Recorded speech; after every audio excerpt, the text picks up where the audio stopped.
Президенти Русия гуфт, ки Москва барои ҳалли баҳсҳои марзии Тоҷикистону Қирғизистон маҳз тавассути музокирот ҳар кӯмаки мумкинро мерасонад.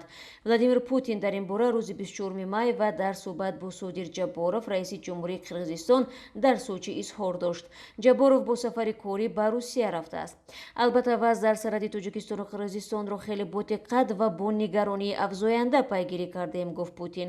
Ва ёдовар шуд, ки чанде пеш раиси ҷумҳурии Тоҷикистон дар Москав буд ва мавзӯи сарҳад бо ӯ низ баррасӣ шуд. Раиси ҷумҳурии Тоҷикистон рӯзҳои 8 ва 9 май дар Москав қарор дошт.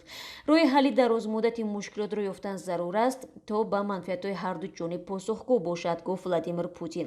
рӯзҳои 28 ва 29 апрели имсол дар сарҳади Тоҷикистону Қирғизистон задухӯрди мусаллаҳона рух дод.